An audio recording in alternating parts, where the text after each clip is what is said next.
Ay, di ako lalaban yan. Yung hahamot. Puta na, malakas yan eh.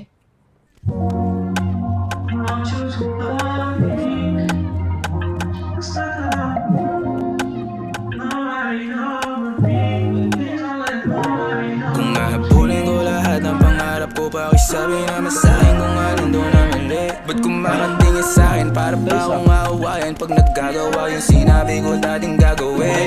Balang araw ay hindi na ako kaya na ngayon, di ako papatangay sa araw. Papayo ko man ng sandali sa gabi, di ko nadadala niya pagkabangon. Wala akong hindi makakaya, sabi ni Shanti sa maya. Kahit na tumumba o sumaya, basta pabuo ang bayad sa'kin. Mapaulan naman ang light, mahukay man ang isang pa ako, hugutin ko yung alam mo sa'kin. Wala akong pakay kung magalit ka pa na magalit, kung di ka barkada kalaban ka sa'kin. Kung di ka kilala ng nanay ko bago ka oo masyado maglalapit sa'kin. Ay, i-record ko na lang kasi basically. Yeah, what's that? I know you love what you're doing, like music. Music? Diba?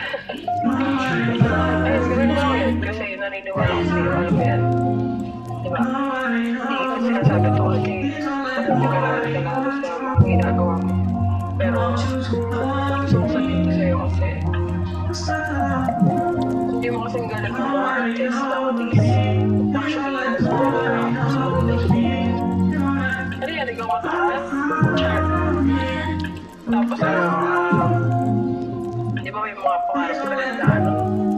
Sinabi mo yung takan yung mga gusto mo, like, sa future. Diba, alam kong makapag yun kasi ikaw yun eh. Ikaw si you have idea. I know you can do it. I know. You're working so hard for those things you want to move. Wala rin mas tumas. Alam ko, nagsistart ka na eh. Hindi mo nga napapansin, di ba? Sinasabi mo sa akin, alam, ito yung gusto ko eh, diba? Di ba maganda pa kaya sa akin?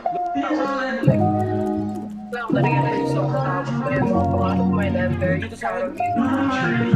Tsaka, alam ko sa mga susunod, sasabihin mo ulit yun yan. Sa lahat yung gusto ko eh. Di ba yung mga pangarap ko, nagot mo na siya, ibig sabihin.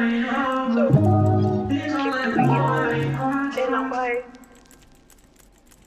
Mid-roll. Really? Really mid-roll. Down.